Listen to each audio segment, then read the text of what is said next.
हमारे ही लोगों को छोड़ के हम ही को कमजोर कर देगा, हमको पता नहीं चलेगा। अब जैसा लोग कहते हैं बाबा साहब ने किसके लिए क्या किया, तो अब सुनिए। सबसे पहले तो जो महिलाएं सुन लीजिए, वो महिलाएं केवल एससी और दलित की महिलाएं नहीं, संपूर्ण भारत की प्रत्येक जाति की महिलाओं के लिए बाबा साहब ने जो किया वो किसी ने नहीं किया और न कर सकता है। उन महिलाओं को ये ज्ञान नहीं है, वो सोचते हैं कि बाबा साहब ने दलित महिलाओं के लिए किया। महिलाओं का काम क्या था? केवल घर की चूल्हा चक्की को देखना। लेकिन बाबा साहब की जो दूरदृष्टि की जो सोच थी, बाबा साहब कहते हैं अगर एक पुरुष पढ़ेगा तो केवल एक ही पुरुष पढ़ेगा, लेकिन अगर एक महिला पढ़ेगी तो पूरा परिवार पढ़ेगा। ये बाबा साहब की सोच थी। लेकिन उल्टित मानसिकता के लोग उनको एक छोटे से गुच्छे में बांध करके एक जगह बैठा दिया कि ये दलितों के मसीहा थे। बाबा साहब जानते थे कि हमारे रास्ते में हमारा ओबीसी भाई जो कि जान नहीं रहा है वो सबसे बड़ा रोड़ा बनेगा। इसलिए बाबा साहब ने सबसे पहले आरक्षण नहीं, प्रतिनिधित्व की व्यवस्था आर्टिकल 340 डालकर ओबीसी के लिए आरक्षण निर्धारित किया। उसके बाद 341 जिसमें एससी के आरक्षण की व्यवस्था किया और 342 जिसमें एसटी की आरक्षण का व्यवस्था किया, क्योंकि वो जानता था कि हमारा ओबीसी भाई एक ऐसा सोया हुआ हाथी है जिसको अपने बारे में ही ज्ञान नहीं। जिस दिन ये जाग जाएगा तो पूरी धरती पलट देगा। इसलिए सबसे पहले बाबा साहब ने आर्टिकल 340 डाला। और बाबा साहब बचपन से ही बाबा साहब के सबसे बड़े विरोधी ओबीसी ही थे। क्यों? क्योंकि उनको जानकारी नहीं थी। करवाने वाला बैठा कोई और था, करते वो थे। और जिन्होंने बाबा साहब के साथ इतना किया, बाबा साहब ने सबसे पहले उन्हीं के लिए आरक्षण की व्यवस्था की।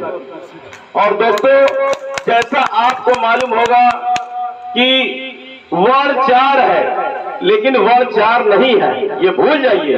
वर्ण 5 है। अभी मैं आपको बताता हूँ वर्ण 5 कैसे है। अभी तक आप केवल जानते थे वर्ण 4 है, ब्राह्मण, क्षत्रिय, वैश्य और शूद्र। एक वर्ण और है, वो है अछूत। वो इस शूद्र की व्यवस्था से बाहर का आदमी है, लेकिन उसकी चर्चा इसलिए नहीं की जाती क्योंकि उसको उस व्यवस्था में रखा ही नहीं गया। उस व्यवस्था से उसको बाहर रख दिया गया। जो अछूत जिसको बना दिया गया, जिसकी रीढ़ की हड्डी ही तोड़ दी गई। जैसा कि बच्चों ने कहा, गले में हाड़ी और पीछे झाड़ू। ये झाड़ू और हाड़ी का क्या मतलब है भाई? ये झाड़ू और हाड़ी का मतलब ये है कि शूद्र मतलब दलित, एससी कि अगर अपने थूक को जमीन पर थूक देगा तो वो धरती ही अपवित्र हो जाएगी।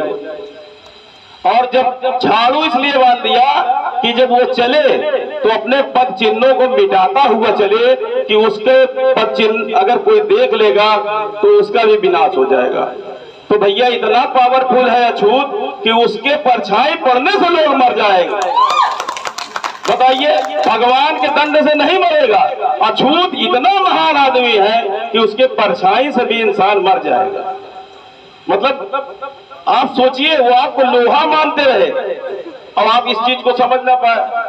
और जैसा कि आप लोग कहते हैं आरक्षण, भैया आरक्षण कुछ नहीं है, वो प्रतिनिधित्व है। इसको समझिए, संविधान में कहीं आरक्षण शब्द लिखा ही नहीं है, वो प्रतिनिधित्व है। प्रतिनिधित्व से तात्पर्य ये है कि जैसे हर वर्ग को उन्होंने हर जगह जगह दी कि उसका प्रतिनिधित्व करता वहां पर बैठे। जैसे अगर मैं शिक्षक हूं तो मैं वहां इसलिए नहीं बैठा हूं कि मैं आरक्षण से वहां गया हूं, मुझको वहां तनख्वाह मिल रही है ना। बाबा साहब की सोच ये थी कि अगर ये वहां बैठा होगा तो हमारे लोग जो जाएंगे उसके साथ कोई भेदभाव नहीं होगा। तो वो वहां आरक्षण की नहीं, प्रतिनिधित्व की। और बाबा साहब कहते थे कि हिंदू धर्म 4 मंजिल का मकान है, जिसमें न दरवाजा है, न खिड़की है और न ही कोई सीढ़ी है। सबसे ऊपर वाली मंजिल पर बैठा है, नाम नहीं लूंगा। उससे नीचे वाली सीढ़ी पर बैठा, उसका भी नाम नहीं लूंगा। उससे भी नीचे वाली सीढ़ी पर बैठा, उसका भी नाम नहीं लूंगा। और सबसे नीचे वाली सीढ़ी पे आप हैं। तो ये कमरे बंद है, ना कोई ऊपर जा सकता है, ना कोई नीचे जा सकता है। बाबा साहब ने जब संविधान लिखा तो वो 4 मंजिल के मकान में खिड़की, दरवाजे और सीढ़ियां लगा दी। हर कोई ऊपर जा सकता है, झांक सकता है, निकल सकता है, हवा ले सकता है। और वही खिड़की, दरवाजा लोगों को नहीं बच रहा है। गांधी जी बुनियादी शिक्षा की बात करते थे और बाबा साहब प्राथमिक शिक्षा की बात करते थे। अब बुनियादी शिक्षा और प्राथमिक शिक्षा क्या है भाई?